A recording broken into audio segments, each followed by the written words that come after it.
Copyright disclaimer. Under Section 107 of the Copyright Act of 1976, allowance is made for fair use for purposes such as criticism, comment, news reporting, teaching, scholarship, and research. Fair use is permitted by copyright statute that might otherwise be infringing. Non-profit, educational, or personal use tips the balance in favor of fair use.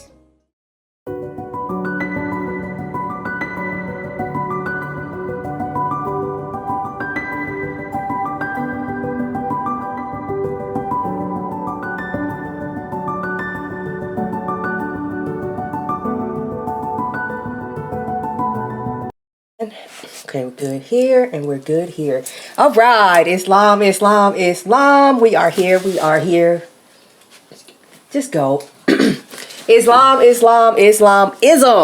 We are here for 30 minutes more or less. I am Sister Tahita S. Najiola L of CalifaMedia.com, mrcicharities.org and com, riseofthemoors.org and com, and certifiedmoorish.org and com.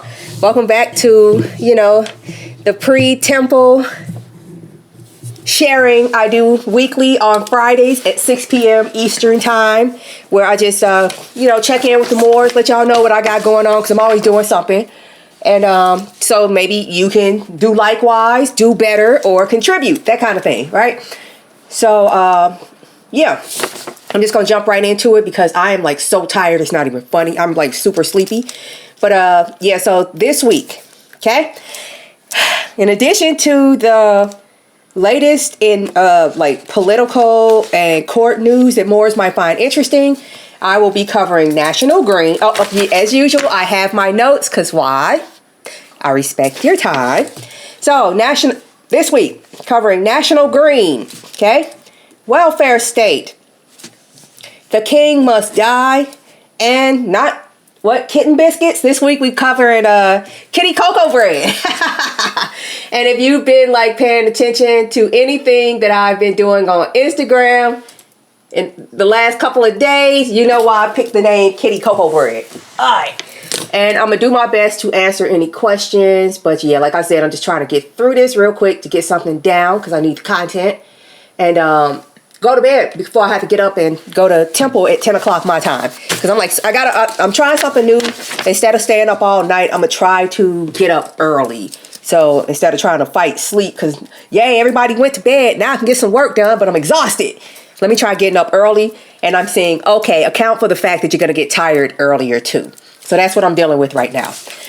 All right, so real quick before I get into the substance of this thing, weekly announcements. All right, new book. Califa Media, after a long hiatus, has a new book coming out. All right, this new book is entitled "Take Your Places: Corporate Strategies for Moorish Americans." All right, because I actually looked some stuff. I looked it up. I'm like, where's the book that tells Moors how to conduct themselves in the bureaucratic realm, with the addition of being Moorish Americans, because there's some perks that come with that. Oh, well, you just be a 501c3 or 508 C1A. Yeah, you could do that, but there's some other stuff you can do too that not everybody can use. All right, so that new book is available for pre-order right now on CalifaMedia.com, or you can go through the shop on Instagram and TikTok. I might add it to the TikTok shop. You will not be able to find this on Amazon. This will not be on Walmart. This will only be available. This is an exclusive item only available, wherever I post it, because I'm tired of these companies getting paid off my stuff. Anyway, so next new announcement is new service, Legal Digestion. If you haven't heard, I'm offering my services and my experience and my background in legal studies and application of thereof, right? And I'm in the process of suing some folks. So I will be subscribed to LexisNexis, okay? Because no way am I counting on ChatGPT to do anything for me. It can help me write it faster. It's like, what's a good way to say this? That's all I'm going to say. Everything else I'll be doing myself, since I'll be in there anyway. If you have someone you are suing, or are considering suing, right? Hit me up. That service is available on califamedia.com, either /contact us if you just want to have a study buddy, like we discuss it, right? We bounce ideas. I help you bounce ideas off of somebody who actually knows what you know, what to look for, that kind of thing. Or if you're already in the process of doing that, right, and you are a pro se, you're an individual, you're not a business, because unfortunately, right now you have to have an attorney if you are suing as your business. That will also be covered in the 508 book. Like, yes, you must have an attorney for a business, but there's ways to get around that. All right. But anyway, what was I saying? Oh, so if you just need somebody to bounce ideas off of, just to discuss, that's on the Contact Us page on Califa Media. If you have your ball rolling as a pro se or in propria persona, I also can help you write your documents up. I have a great deal of experience doing that with great success. All right. And that's in the store as Legal Digestion. All right. Okay. So all that's covered. Okay. So next meetups. Finally got around to making posters and putting stuff on sites. So the next scheduled meetups are, where is that? In Georgia, the second week of November. I think it's November 17th through the 19th, right? Right before Thanksgiving when the prices are low. Okay. And that one, excuse me, I was trying to go camping. I was trying to go camping, but where I wanted to go camping only allows you to camp rough. Like, you got to bring bags and you got to hike to the location and all that stuff, right? And I have children with me, and I want other people to bring their children. And it's enough dealing with children. I'm not trying to be dealing with gear too. So I found an alternative where instead of going to go and see the Little Grand Canyon, I think that's what it's called. They say it's an industrial accident, basically, like the ground sunk because they were mining and it turned it into all these, it looks like a little Grand Canyon. Instead of that, I found this spot where it's a lodge. Y'all, if you want to go, it's going to be in Georgia. You do not have to do this. You do not have to stay at the lodge. This is why I will be staying at the lodge. They offer, since it's in a lodge in the woods, they offer stargazing. Okay, stargazing tours. And I found one where it's actually like guided, where they have like an astronomer actually pointing stuff out in constellations. And I did the astrology, and it's right between a full moon and a new moon, so it's going to be pretty dark outside. So yeah, and all the details will be on riseofthemoors.org/meetup. Okay. When I get to it, I still got to plan it all out. But you got 2 months. That is being held November 17th through the 19th. Okay? That's in Georgia. Details coming very, very soon. The next meetup will be in Sedona, Arizona. Right? The Moors will be gathering in Phoenix, caravanning up to Sedona, Arizona, and spending the night so we can ground in the Red Rocks. Right? It's a whole thing. And then we'll be traveling back to Phoenix. And there and back, we will be stopping at different locales and taking in the sights. It will be a time, okay? So, yeah. And I think I forgot to mention the Georgia thing. In addition to the stargazing, I'm looking into whether we can go horseback riding. Yeah. All right, but there will definitely be a meetup in Atlanta. The last day is I'll be there. It's on a Sunday. So if you can't make it to the other stuff, we'll definitely be in Atlanta the last day if Moors want to just link up and go for a walk. We went on it was a parade. And we're going to make it an annual parade, right? Bring your fans, bring your turban. So yeah. Okay, so that's Georgia. And like I said, back to the Red Rocks, Sedona. That's in January 9th and 10th of 2026. This is 5 months notice. So no excuses, right? And the more that's the beacon, he is just like, he got spots, he ready to go now, that kind of thing. So that only gives us time to tighten up the schedule. And again, that will also be on riseofthemoors.org, riseofthemoors.org/meetup, right? Yeah. That's where everything is right now. Okay, so that's the next meetups. Doing good, doing good, doing great. All right, and don't forget, if you do not have a temple to attend, you are cordially invited to the temple that I attend, or study group. I don't know what to call it, but it acts like a temple, right? I think it's a temple and everything but paperwork, right? And that's at the Moorish Hall of Learning, and you can access that by going to certifiedmoorish.org, okay, /temple finder.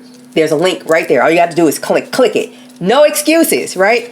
And that starts at 7 p.m. Mountain Time, 10 p.m. Eastern Time, 9 p.m. Central Time, okay? And they also have Sunday school at, 12 p.m. Mountain Time on Sundays, and 12 p.m. Mountain / 3 p.m. Eastern, okay? And in addition to the Sunday school, don't forget, they have a monthly, film study, okay? Where we actually, on our own, we review films, right? Take notes, and then we gather and discuss the films. Last time we watched the Moorish episode of Star Trek The Next Generation, Code of Honor. That movie is still coming up. We use it to refer to stuff. That movie was a good example of how cruel we were. Why we need to be pure, clean, and gentle. That kind of it was still coming up because it came up in the discussion, and Moors were able to go deeper than what they thought they were looking at, right? And that was an episode, one 30-minute episode, because it's 30 minutes after they take out all the commercials. 30-minute episode of Star Trek: The Next Generation. I think Cloud Atlas is 2 hours long, right? And I'm gonna go ahead and spoil it for you. It's a movie about reincarnation. That's all I'll say. I'm gonna do my best. That's all I'll say. Okay. And there's a ton of Moorish science in it. Okay, especially the beginning and the end. Not the beginning and the end of the movie. If you watch it, you'll understand what I mean by the beginning and the end. You'll understand it. Go watch that movie. Even if you don't join us for the study session, which will be held, or is being held every second Sabbath of the month at 11 a.m. I think it's 11 a.m. Mountain Time, 2 p.m. Eastern Time, 1 p.m. Central, okay? So that this time will be next Saturday, September 13th, right? So I guess I'll be watching Cloud Atlas this weekend, even though I'm pretty, I remember it pretty well because the movie is tripped out. So, yeah. All right, so that's all my announcements. All right, weekly news. Good, I'm doing great. I'm going to go on in and get to that because I want to get to the kitty cocoa bread, all right? Maybe I'll get to that because that turned into something. I'll get into why maybe later. Because I really want to go in depth in that and actually do some stuff with it. But I can at least touch on it, let y'all know what's going on. Before I continue, thank you for being here. Thank you to all who will see this later. All right, let's carry on. Weekly news. So the news this week, National Green. Let's start with, National Green, welfare state, the king must die, and if I have time, kitty cocoa bread. So first, National Green. If you are in the United States, Trump encouraging reclassification and or decriminalization of cannabis on the federal level. President Trump is now pushing to reclassify marijuana at the federal level. Right now, by the way, because people think I'm writing this stuff. No, I'm finding headlines, and I asked ChatGPT, can you paraphrase this for me to present on an Instagram thing, so I can discuss it with the Moors. I am not making this stuff up. For those of you who have problems with what I'm saying when I read these things out, take it up with the folks doing it. I have no power over this. None. Right? I just enjoy it. That's all. Anyway, so President Trump is now pushing to reclassify marijuana at the federal level. Right now, cannabis is listed as a Schedule I drug, the same category as heroin, which makes it illegal nationwide and nearly impossible to study for medicinal purposes. The administration is now considering moving it to Schedule 3, which would ease restrictions, allow more medical research, and even give cannabis businesses some tax relief. I bet they would be glad to just be able to put their money in the bank legally, that kind of thing, because they got to deal in just So I hear. Then you got to deal in cash, right? Because it's an illegal substance. Banks can't deposit money received through quote unquote illegal acts, even though it's legal at the state level. So maybe you can deposit it into like a credit union or something, but maybe not even then because it's still federal. It's still got to deal with the federal side. Anyway, so this change wouldn't fully legalize marijuana across the country, but it would reduce federal penalties, right? Because the state could still be like, no. But then you could challenge it if the feds say go, right? This change wouldn't fully legalize marijuana across the country, but it would reduce federal penalties and mark the biggest shift in national drug policy in decades. Reports say the move is backed by both public support and financial contributions from the cannabis industry. If it goes forward, it could reshape how cannabis is treated in research labs, in the marketplace, and in courtrooms across the United States. Wouldn't that be tripped out? I heard somebody say it years ago in California, and it's probably out the case. They were like, yeah, one day you're going to be able to buy marijuana with your tomatoes in the grocery store. Why not, right?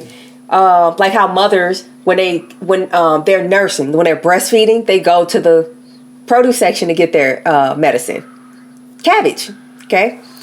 If you're not a woman, I'm not going to tell you. If you're not a breastfeeding mother, I'm not going to tell you what it is because, you got to keep some stuff to yourself. But yeah, cabbage is a medicine when you're breastfeeding. Anyway, so the next one. Trump tariffs ruled illegal. And pardon me if I'm not my usual effervescent self. Like I said, I'm like super sleepy and I'm doing the best I can. All right. So anyway, Trump tariffs ruled illegal. Oh, I didn't give a title to this one. Okay, whatever. So his Trump's tariffs were ruled illegal, which makes sense. I'll get into why. Moorish Americans, what? No, that's wrong. Okay. Okay, here we go. A federal appeals, so Trump's tariffs ruled illegal. A federal court has just struck down former President Trump's use of emergency powers to impose sweeping tariffs. Trump had relied on the International Emergency Economic Powers Act, or IEEPA, to justify what he called fentanyl trafficking and reciprocal tariffs. But the court ruled, the Federal Appeals Court ruled in a 7-4 decision that the law doesn't actually give the president the authority to create tariffs in this way.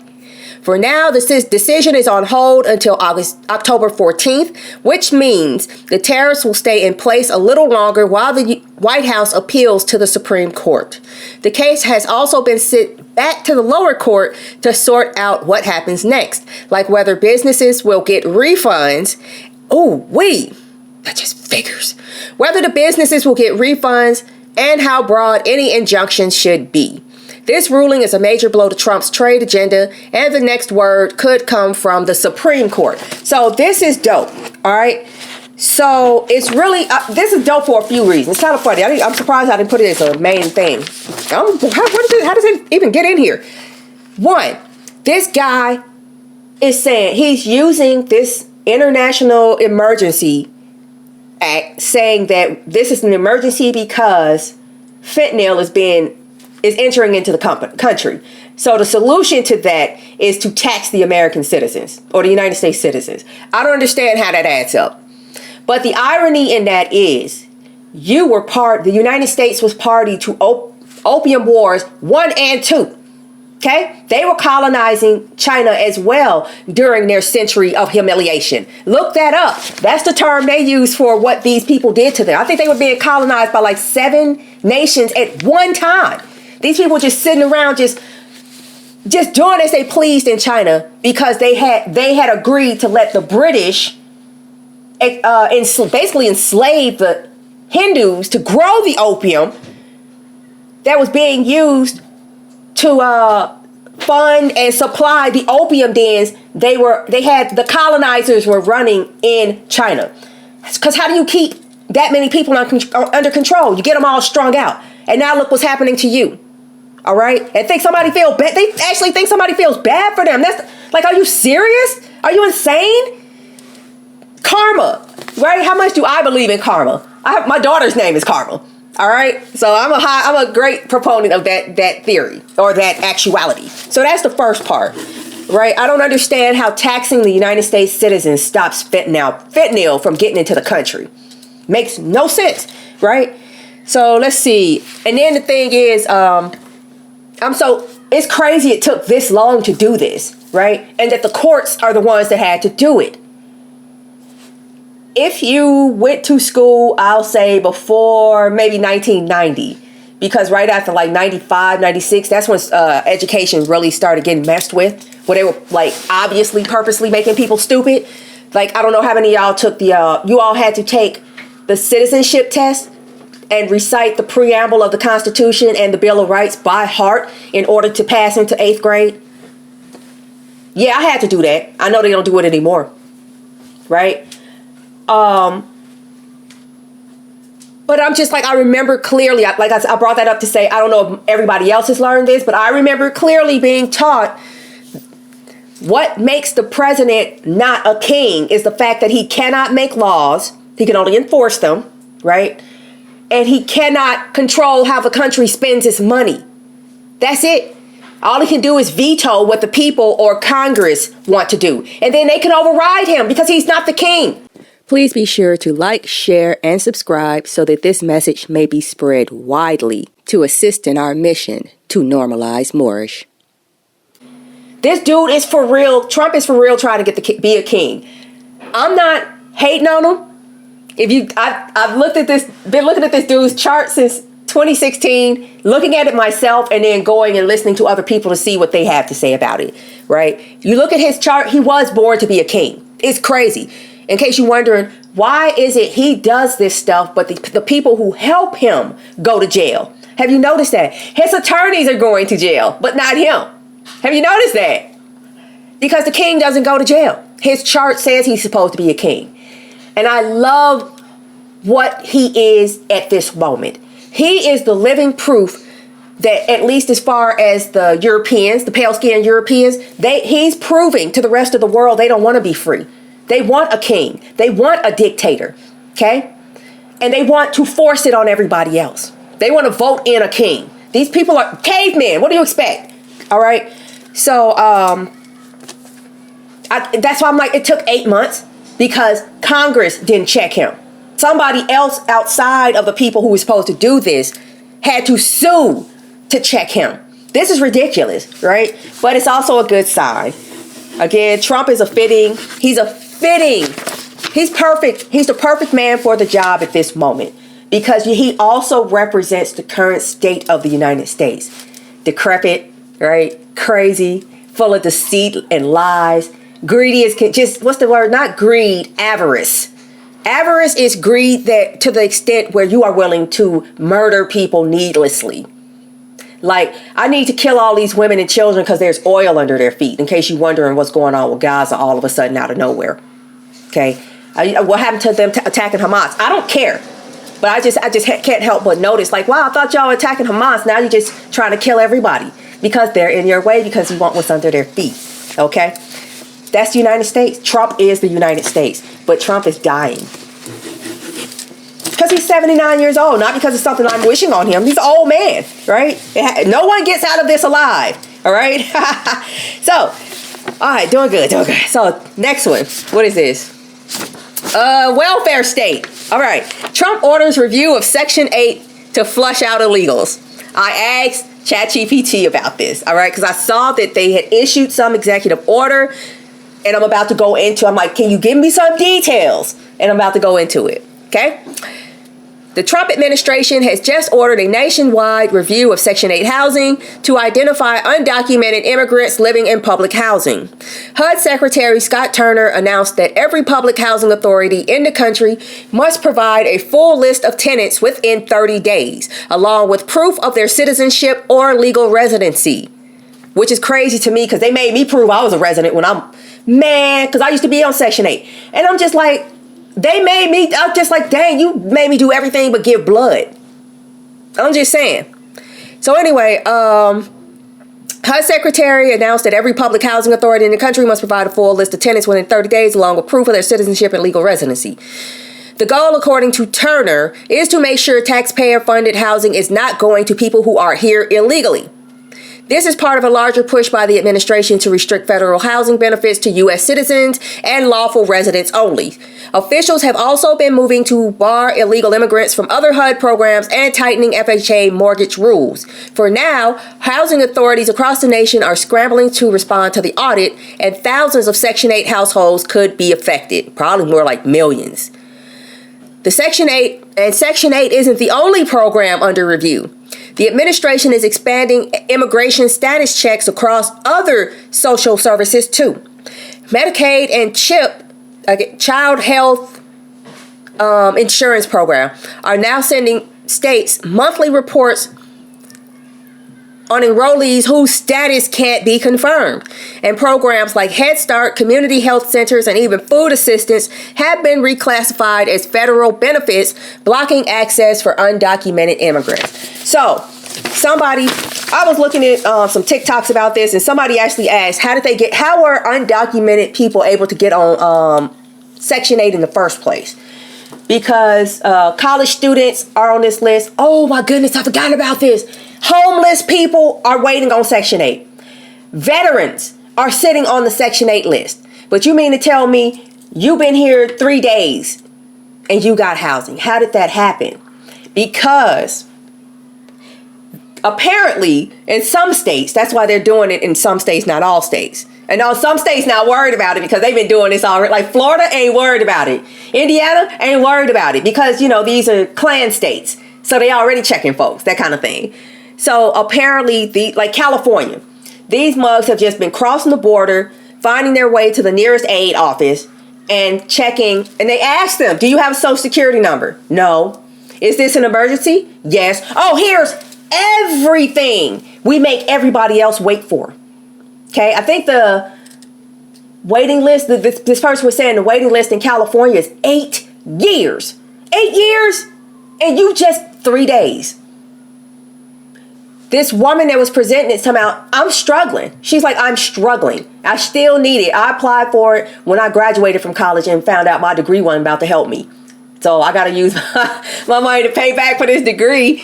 And so I need help with the rent. I'm a single mother. I qualify type of thing. It was a sister. And she was like, she's still waiting. Her child is now 8 years old. And she did the research. She asked, how is it that they getting it? Why are so many people getting kicked off? Leads you to the question, how did they get it in the first place? And you find out they got it within 3 days, not months.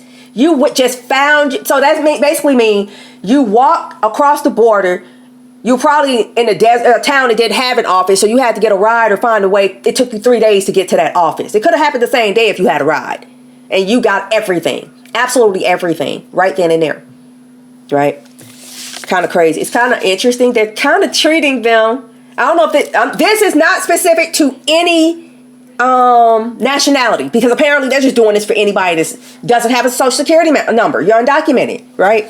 But it kind of sounds like with the natives, how they just like, okay, do you have a social security number? No. Do you have a tribal ID number? Yeah. Okay, just go to the front of the line. Okay. So yeah, that's that. Okay. And yeah, she should have been outraged because she was still working. She just needs some help with her rent. And she's like, it was just messed up how she's been on that list for 8 years paying taxes to fund this list. And they giving it to these folks. That's bogus. That's bogus, right? Okay. How am I doing? 30 minutes. Yeah, I think I'm going to save the kitty cocoa bread for a separate presentation because I want to go in on that. Because I have screenshots and everything. But I'm going to touch on it. All right. Okay. So, here we go. Am I on it? Yep, here we go. I'm on it. Yay. So tonight's main topic is kitty cocoa bread. All right. Because it was kitten biscuits. Where just because you were born here, Drew Ali said it, just by your being born here doesn't make you a citizen. All right.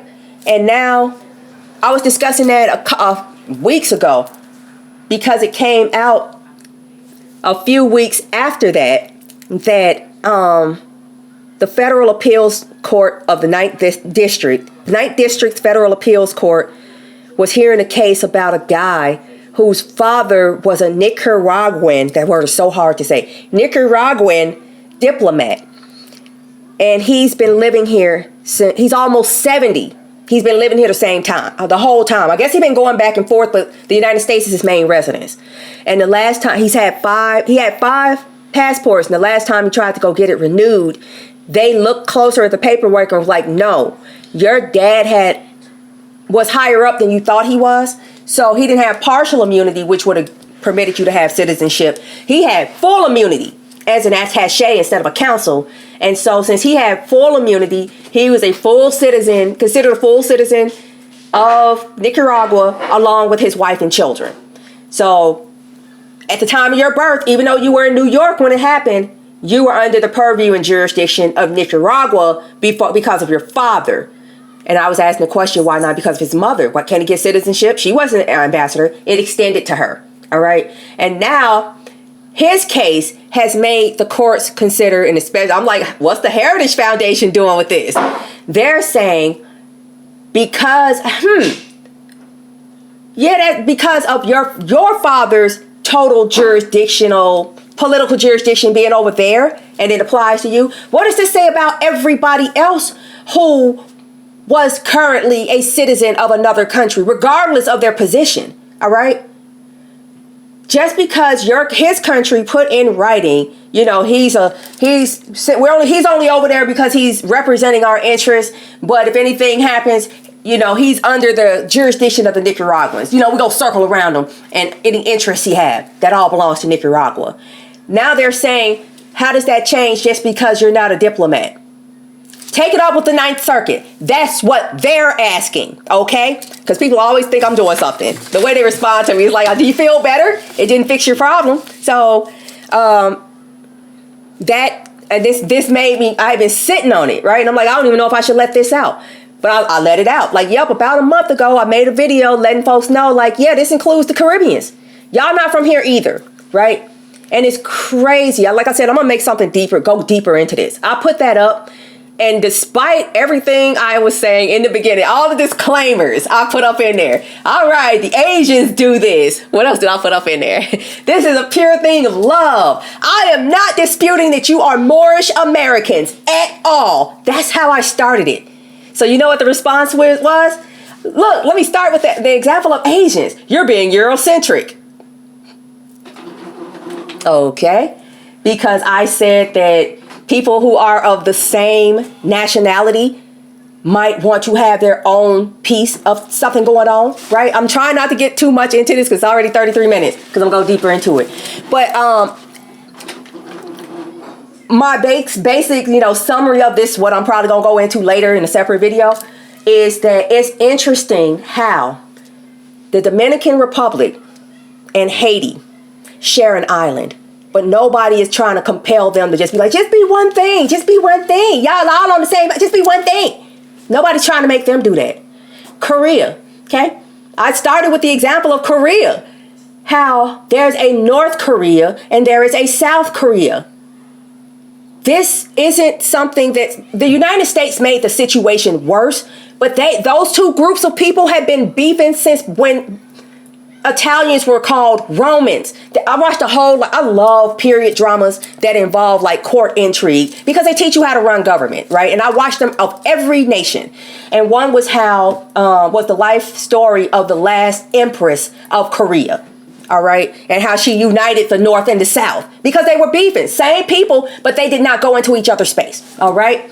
It's just like, but as soon as you get over here, right? Like, oh yeah, the Dominicans on that side, the Haitians on that side, they had a right to do this. Okay, well, the stuff they call the United States is mine. No, that's not yours. That's not yours. You can't tell me why.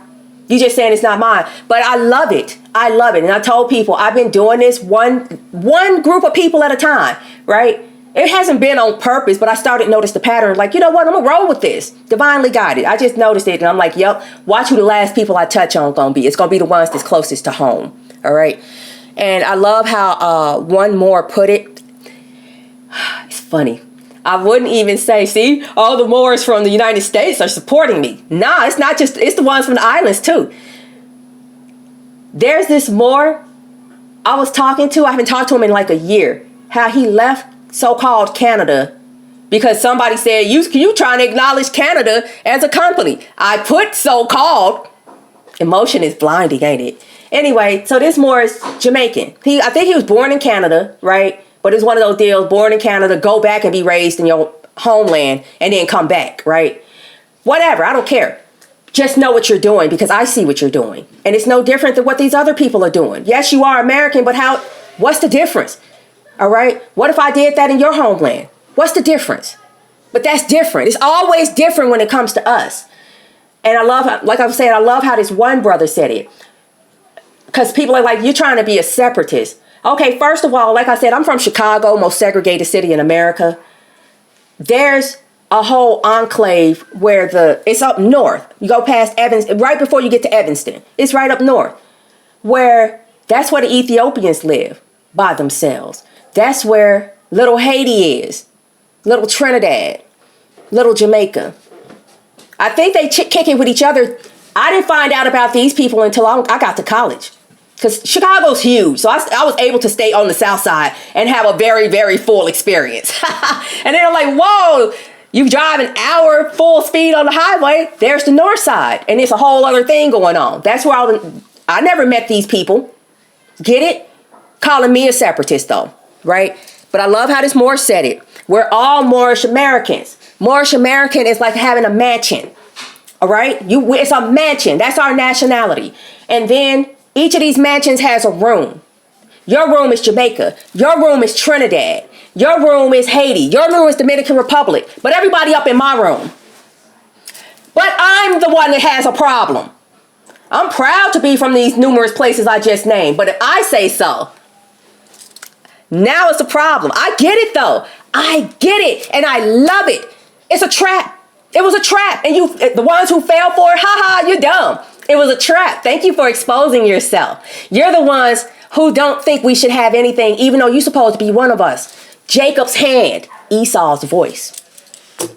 Y'all have a good night.